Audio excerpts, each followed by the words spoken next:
Cariaga, sorry, I'm still waking up a coffee this morning for me. And I started talking to Scott about a year ago on a project we'll show you later. And I was really impressed with the data management and the data and strategies that they had. They have two different ice storms that worked through Eugene in like a 2-year period at least. And they had to learn a lot, and I asked them to come here to share some of the experiences. And this one is going to be about navigating the FEMA process, which, if anyone can get that right, that'd be a great thing. So here you go, Scott. Thank you, Andrew. I think we'll try and go without any balance things out.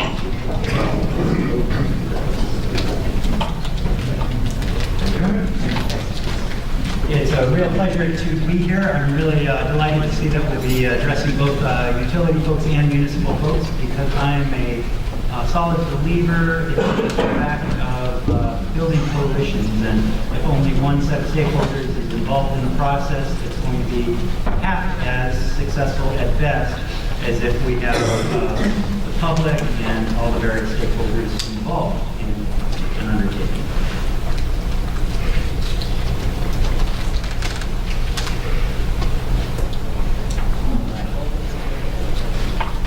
So as Andrew mentioned, my name is Scott Altenhoff. I'm the Urban Forest Management Analyst with the City of Eugene's Parks and Open Space Division.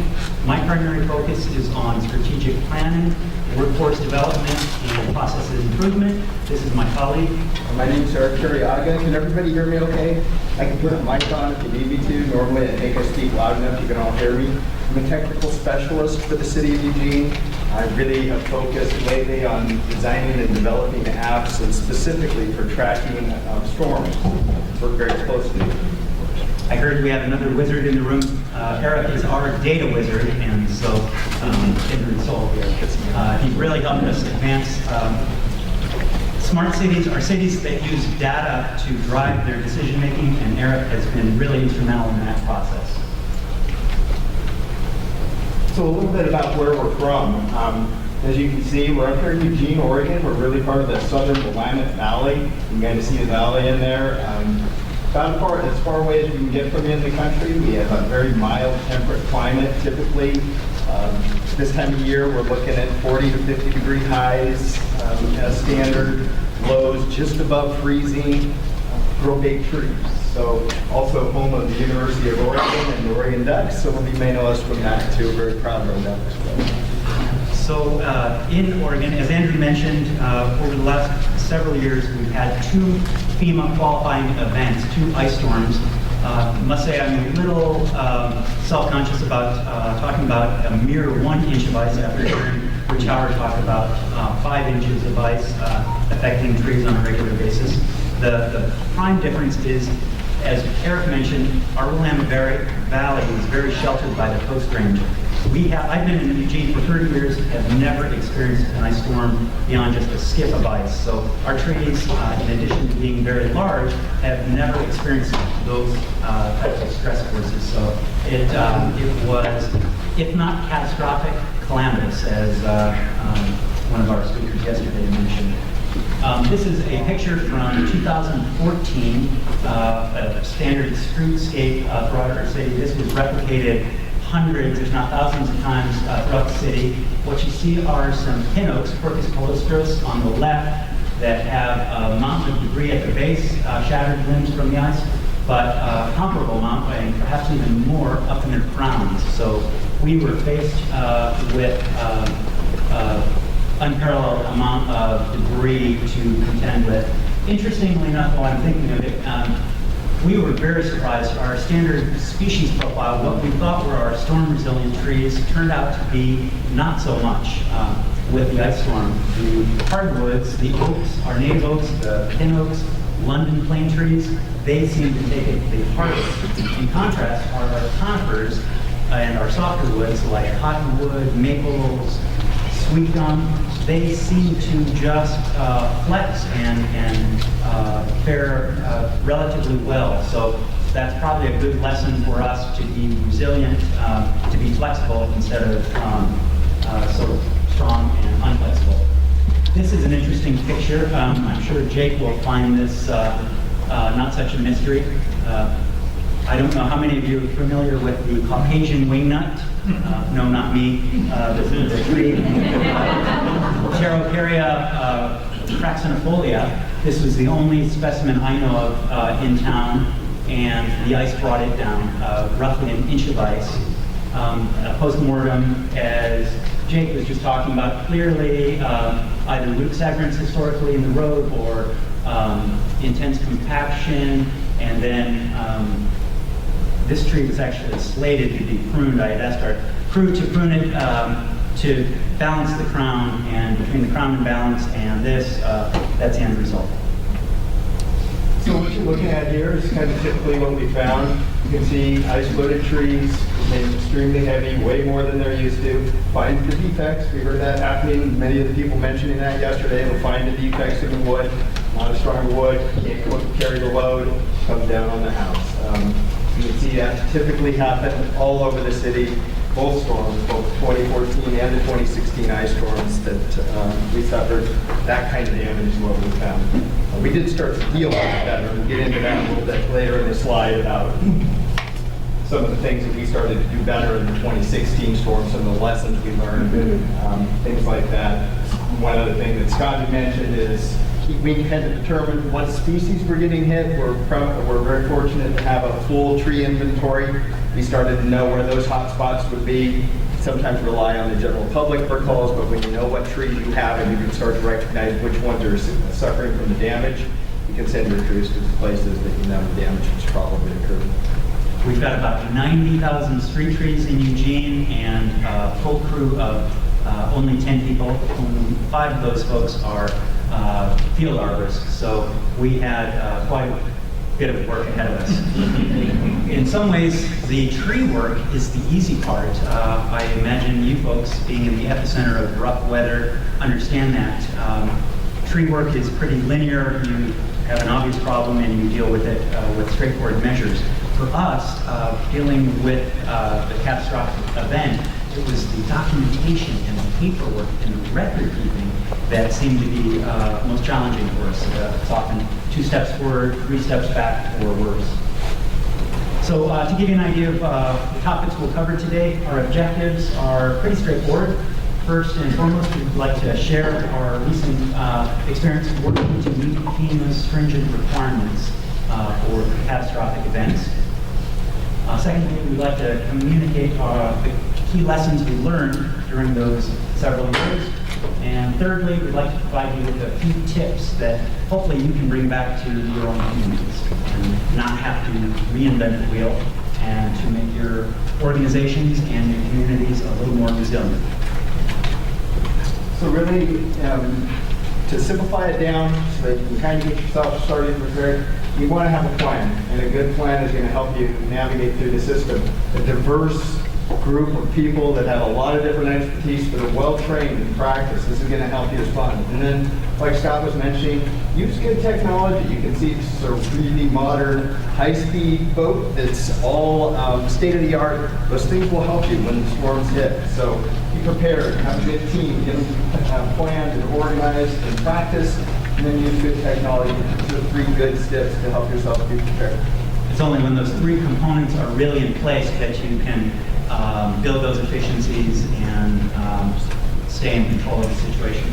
Here's the standard FEMA preparedness cycle. It all starts with planning, and that's pretty, we spent a lot of time yesterday talking about the importance of preparation and proactive efforts. The second component is organizing and equipping, really taking a long, hard look at what you have and what the threats are and seeing how things stack up. The third component is training, making sure that the deficiencies that you've identified in the previous step have been addressed. The next step is conducting exercises and training of an applied sort, so that you can really give your workforce that essential practice and come up with some lessons to then evaluate and make improvements, and then starting that whole cycle. It's essential to remember it's never going to be a finished product. It's always an ongoing process. some documentation that you definitely want to make sure you're familiar with. We have several experts at the city that are very familiar with FEMA and what they want. One of our people, financial expert, kind of a budgetary person. She looks at this as her Bible. We get one of those storms. She knows it inside and out. She's an expert at it. Scott himself has learned a lot about it. Those of you that saw our presentation yesterday, he knows what we need to set up in place and have in place for the contracts for FEMA. And there's many of us that are very familiar with it. I recommend that you have this, make yourself familiar with it so that you can make sure you're ready to meet the requirements that they're going to have on you. And I think, as Angela yesterday mentioned, not just for emergency operating procedures, but for those blue sky situations, calm conditions as well. One of the things that FEMA is really going to focus upon is making sure that your response to the storm is in line with your pre-established or your standard operating procedure. If you deviate, which, as you can imagine, is a common occurrence where many cities try to maximize their compensation, if it's not in line with what you normally do, and if what you normally do is not well documented, they could well, and in many cases, deny that claim. So where we come from, as I mentioned, I've been with the city for some 20 years. Early storms that we used to face, it literally, our what we call our ECC, our Emergency Command Center, it really looked just like that, where we literally were taking sticky notes that were coming in from the public, and we were putting them on the wall, and crews would show up, and we would hand them a sticky note and say, go do this job. And we have that kind of documentation system. Not super effective, pretty chaotic. We made some significant improvements, but that's kind of where we came from. So looking back on it, it was the best we could do at the time. We didn't have the same technology. I've been at the city long enough to have watched them introduce the internet and dating myself a little bit here to know it, but that's what we started with. I like to think that 10 years from now, 20 years from now, the systems we're currently using are going to seem just as archaic. So one of the things we always want to do when we're starting to look at using technology and we're making that plan, we want to make sure that we've got our priorities straight. Some of you probably saw this slide in our presentation yesterday. But normally, of course, highest priority is public safety. In order to make sure we can ensure that public safety, we need access to the facilities that we can do that, the hospitals, the buildings, the roads, all of that stuff. We need to have these transportation routes open. So we set priorities. It's based really on road use. Major arterial roads are the ones you're looking at in red. That's our first priority. Our second priorities are minor arterials and so on down the list. The other thing we always keep in mind is our other local agencies that are working around us. In this case, the state of Oregon has some roads that go right through the city of Eugene. And our county that we live in also responsible for keeping some roads out in this area. We want to make sure we understand those jurisdictional responsibilities so we're not duplicating effort.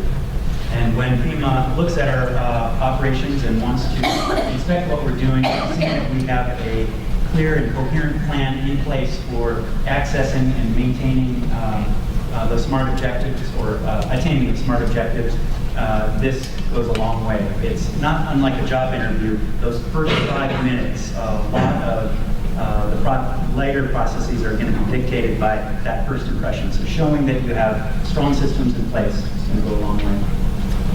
So the 2014 storm, this is, we've definitely moved into some more modern technology. We now have a call intake system. It's literally people are calling stuff in, and when they call it in, we type in an address. Their front office staff is receiving all of these phone calls. It's populating digital maps, mostly just from the office at this point, but so we didn't have mobile devices. We get into that for a little bit when we started to implement the 2016 storm, but it is putting a pin on the map of where the public says we have an issue. Any of you that use those calls from the public know that they're helpful. They help start to find the issues, but the information is not the same detail that we need in order to really prioritize the work and send the right crews to the right spot. The other kind of shortcoming with that system, which you saw on that slide, you did find stuff, it's okay, old blue pins. So just telling you there's an issue.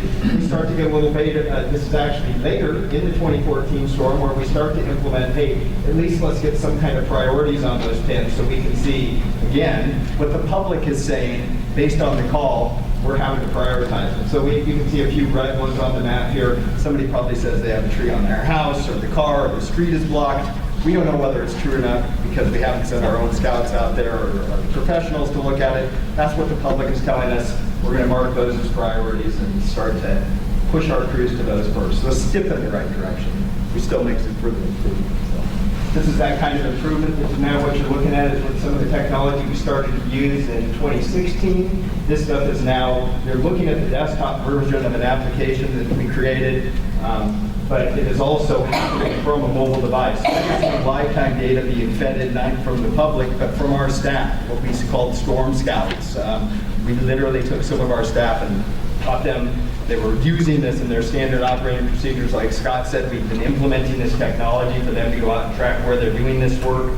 We started to make these refined points where we make sure we're capturing on each one of those points the stuff FEMA's looking for, X-Y coordinates, before pictures, after pictures, location information, size of part, invoicing, lots of data that we were tracking on each one of those points. And you can start to see the detail we get into. So now if you look at each one of those symbols, you can see who it's assigned to. These are different contractors and different crews, the kind of priority. So you can see underneath there, triple symbology is what we're really using. So you can see the priority. And then down here, you're looking at the status of it. I've taken, so we didn't clutter this map off, but if it had a black box on the bottom of it, then it was completed. You're really looking fairly late in the 2016 storm. During the storm itself, this map would have just been flooded with points. So a lot of damage.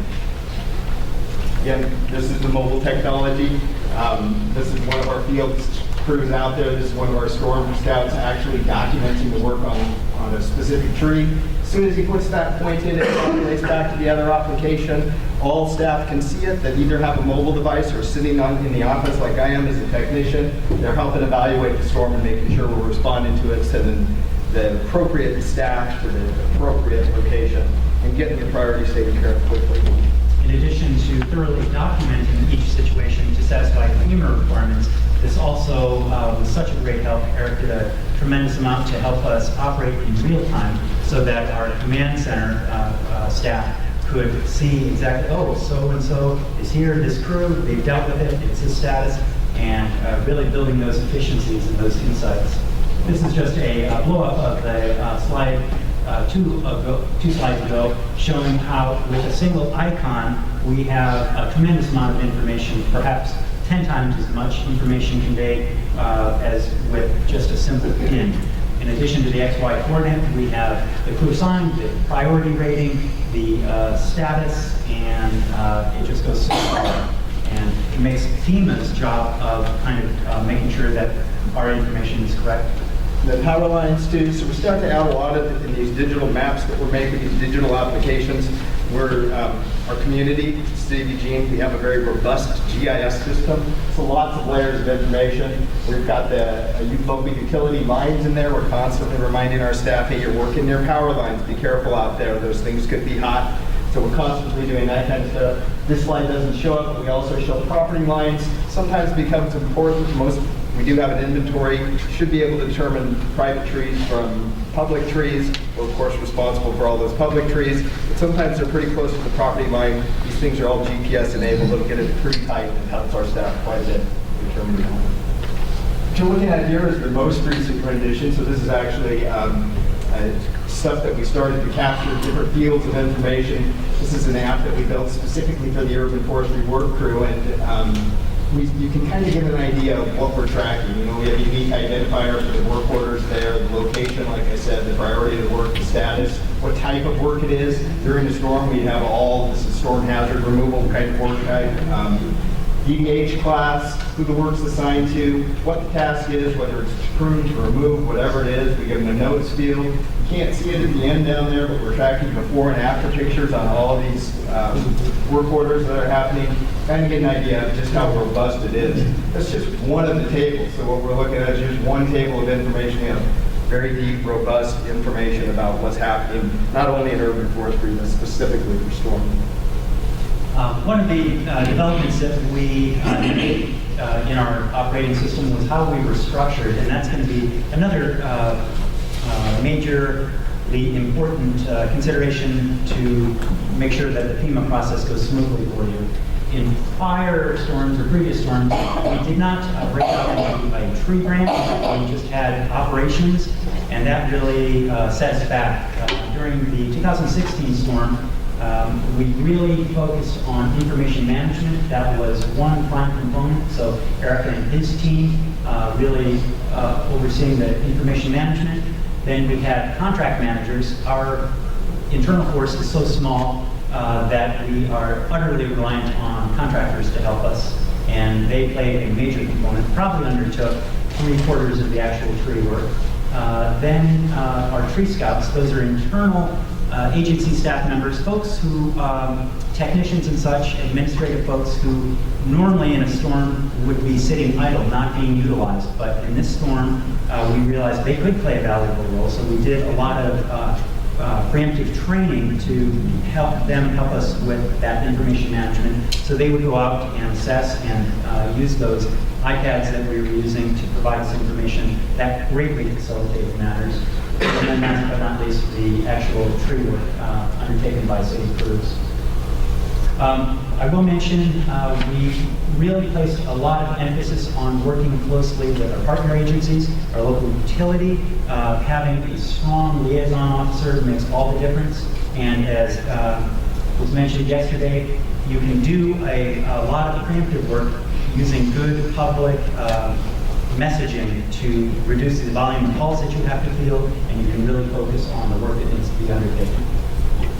So this is something that was very powerful. Again, desktop applications, mobile applications, all feeding into each other. And then for the IC staff themselves, so yeah, you understand, we have managers that don't use these applications all the time, and they want to understand what's going on with the storm. This is what's called an operations dashboard, so all of the data that's being fed in from those iPads is automatically updating these pie charts and histograms, so you can quickly get a live overview of what's happening with the storm. We actually used this to develop models. When you are getting reimbursed by FEMA, it's on a sliding scale. So during the first 90 days of the storm, you get reimbursed at a certain rate, and then it gradually starts to drop off. So it was very important to us that we wanted to get as much work as we could get done during those first 90 days. We would actually use this to run models and say, well, we have this many work orders per day that our scouts are still finding. Our crews are completing this many work orders per day. Therefore, we ran the models and said, we think we're going to finish this at this time. Interestingly enough, we started running those models after 2 weeks. We figured we were going to finish it about that first 90 days for the highest reimbursement rate. We were 2 days off on those projections. Very powerful tool for the IC staff to be able to kind of model and see what's happening live time with the response to the storm. Or personnel tracking, or anticipating what your workforce needs are going to be, budgetary, anticipating needs in that way, and just to get the word out to the public, we anticipate that we will be finished up at this date. That goes so far to building confidence, and really that's the essence of it all, is building confidence and trust in what you're doing. We talked about this yesterday in our breakout session. It's amazing what a difference simple field protocols can make for simplifying matters. In this case, historically we would use yellow flagging to denote trees that needed work. But we found in Eugene, well-meaning folks thought that that meant the tree was coming out, so they would rip off the flagging and completely stymie us on follow-up. We wouldn't know, was this identified? Likewise, we find the public will often call in the same tree 10 to 20 times if they don't know that it has been reported and is in our system. So what we've taken to doing is putting a single blotch of paint to denote the fact that it has been registered, it's in the works. Once we complete the work, we put 2 dots there.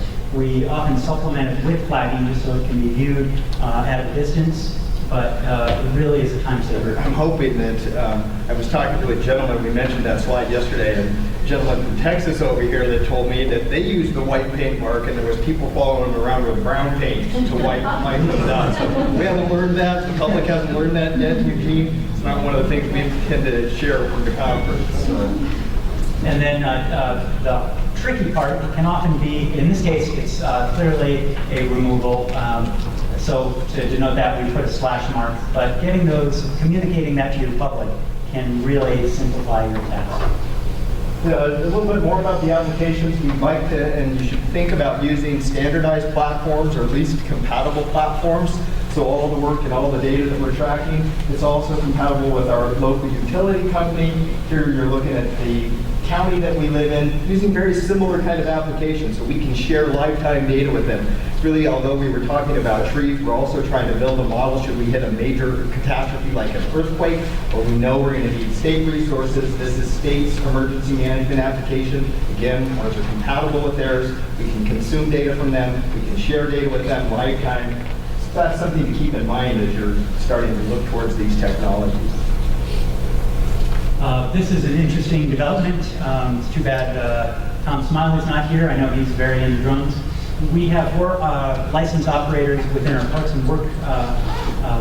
Parks and Open Space work section, and they have proven to be extremely useful for documenting damage at heights. If you want to do a rapid assessment of the amount of damage and document it for FEMA as well, it's a great way to do it. We've also found it along the lines of what Jake was talking about, using the photo software to calculate debris volumes. And we asked our crews and contract crews to estimate for each job that they're doing how much debris they're generating, generally in terms of chipped amounts. So we ask them to estimate, and then we'll come back and try and calculate to really dial in our estimates. So field proofing is the word. Just another use of technology and something that's important to FEMA. They're going to look and make sure that your debris piles aren't in the 100-year floodplains. Those little hatched areas you're looking at there, that's our 100-year floodplains in Eugene. This one, it looks like it's there, but if you really zoomed in on the map and we don't have it there, it is not inside that 100-year floodplain. That's something they'll look at, disqualify you from reimbursement. Pay attention to that. Make sure your dump locations are not in that 100-year floodplain.